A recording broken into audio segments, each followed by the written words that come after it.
How y'all doing, guys? I know I'm in another car. It's not my car.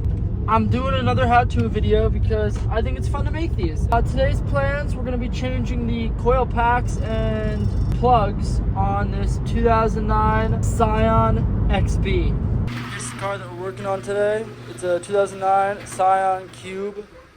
Yeah, this is the clunker right here. This is the car that gets all the bitches, bro.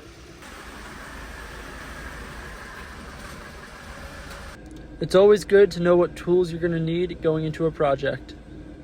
For the plastic valve cover cap and the coils, you're going to need a 10mm. To remove the spark plugs, you're going to want a 14mm spark plug socket.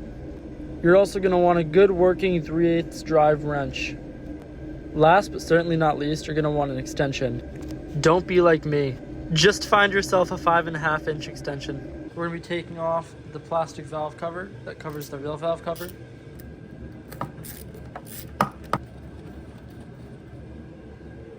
After removing the coil, it looks pretty good, but you can never judge a misfire by the color of the coil. Oh, but hold your horses, we're only halfway there.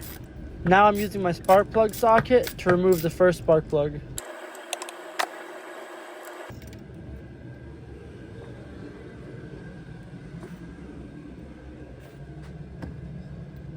Now that right there, ladies and gentlemen, is a pretty f***ed up looking spark plug.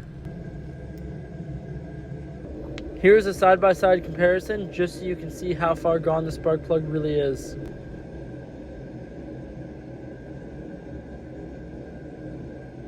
What I'm applying now is called spark plug grease. Its main purpose is to prevent any arcing from spark plug to spark plug. This isn't mandatory, but I would definitely suggest it, as anything can happen, and it's always good just to take that extra step.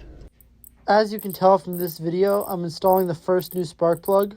I'm also going to put the new coil pack on and run the car and see if it runs any better.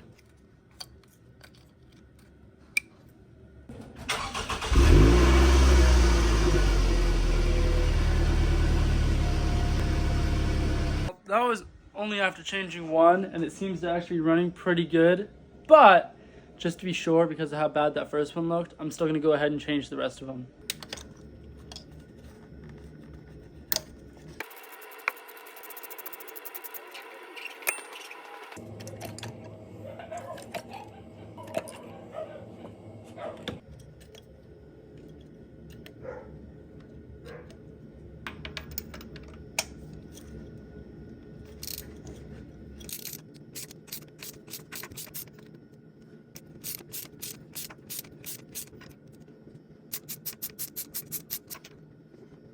This right here is the exact reason why I still ended up pulling all 4 of them. If you take a closer look, you can see that all 4 of these are very burnt and charred up and not good. So yeah, that's why no matter what the first one looks like, you should always still just go and do the rest. Now it's time to install the new hardware and get this puppy running like brand new. Also, just a quick tip right here, I would always suggest hand tightening your spark plugs first, just in case you do cross thread them. I know using your ratchet might seem like the best idea, but trust me, it's not worth cross-threading anything, especially in this circumstance. It could be catastrophic. But after you get whatever you're tightening, finger tight, go ahead, slap a ratchet on that bad boy and bring it down to torque.